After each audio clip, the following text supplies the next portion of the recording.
Hi అండి, welcome to Ratna's kitchen. ఈరోజు మనం దెబ్బ రొట్టె తయారు చేసుకుందాం. ఆంధ్ర స్పెషల్ దెబ్బ రొట్టెలు ఎంతో మృదువుగా, సాఫ్ట్గా, ఎంతో టేస్టీగా. మినపప్పు ఒక కప్పు, ఒక గ్లాస్ మినపప్పు నానబెట్టుకుందాం. ముందుగా ఒక 3 గంటల ముందు మినపప్పు నానబెట్టుకుందాము.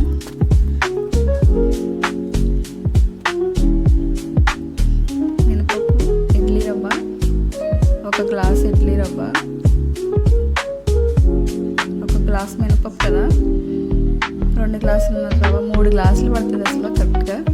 రొట్టెలకైతే మనం 2.5 పోసుకుందాం. కరెక్ట్గా ఒక గ్లాస్కి 3 గ్లాసులు అయితే పోసుకోవాలి రవ్వ.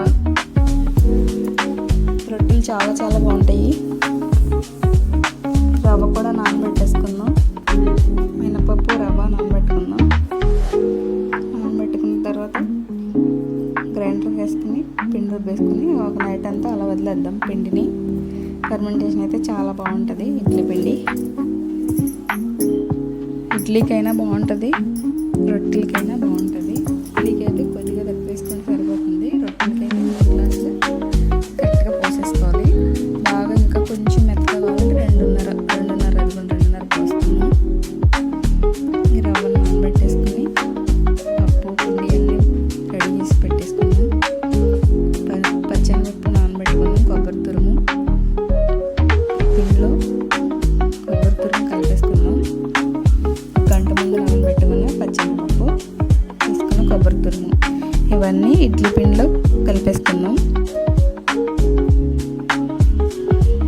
ఇడ్లీ పిండి ఫ్రిడ్జ్లో పెట్టుకునేటప్పుడు సాల్ట్ వేసుకోకుండా పెట్టుకుంటే నలుపు రాకుండా ఉంటుంది. ఇప్పుడు కొద్దిగా సాల్ట్ వేసుకుంటున్నాను.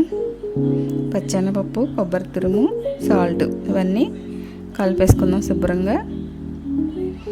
మూగుడు పెట్టుకుని ఆయిల్ పోసుకుందాం. దీంట్లో మూకుడు వేడెక్కిన తర్వాత ఆయిల్ పోస్తున్నాను. దెబ్బ రొట్టెలు వేసేసుకుందాం. ఇప్పుడు రొట్టె వేసేసుకుంటున్నాను. చిన్నగా కావాలంటే చిన్నగా వేసుకోవచ్చు, పెద్దగా కావాలంటే పెద్ద పెద్ద రొట్టెలు వేసుకోవచ్చు. ఇవి బయటికి వెళ్ళేటప్పుడు ఎక్కడికన్నా జర్నీ చేయాలన్నా ఈజీగా తీసుకెళ్ళచ్చు. వీటిని నైట్ వేసుకుని కూడా పెట్టేసుకోవచ్చు. నైట్ వేసుకుని పెట్టుకున్న రొట్టెలు కూడా చాలా బాగుంటాయి. ఇలా ఇదివరకు పూర్వం అయితే మనం ఇప్పుడు ప్లేట్ వేస్తున్నాం కదా, పైన అరిటాకు వేసి నిప్పులు వేసి కాల్చేవారండి. చాలా బాగుంటాయి, చాలా చాలా టేస్టీగా కూడా ఉంటాయి. అరిటాకు వేసి పైన నిప్పులు వేసి కాల్స్తే ఈ రొట్టె చాలా బాగుంటుంది. ప్లేట్ వేసి సిమ్లో పెట్టుకుందాం. సిమ్లో పెట్టుకున్న తర్వాత కొంతసేపు కాలనిచ్చి అప్పుడు ఒకసారి ప్లేట్ తీసి చూద్దాం. చూడండి, అంచులు ఎంత గోల్డ్ కలర్ వచ్చినాయి కదా, చుట్టూరు ఇలా కలర్ వచ్చిన తర్వాత మళ్ళీ అటు సైడ్ తిప్పేసుకుందాం. ఇటు సైడ్ కూడా తిప్పేసుకొని అటు కూడా ఒకసారి కాలనివ్వాలి. సిమ్లో పెట్టి తిరగేసేద్దాం ఇప్పుడు ఈ రొట్టెని. ఎంత బాగా కాలిందో కదా, చాలా దోరగా కాలింది, క్రిస్పీగా ఉంది. చాలా అంటే చాలా టేస్టీగా ఉంటుంది ఈ రొట్టె. చట్నీ, పల్లీ చట్నీ కానీ ఏదైనా వేసుకోవచ్చు. అల్లం చట్నీ కానీ, కారపొడి, మునగాకు పౌడర్ ఏదైనా వేసుకోవచ్చు.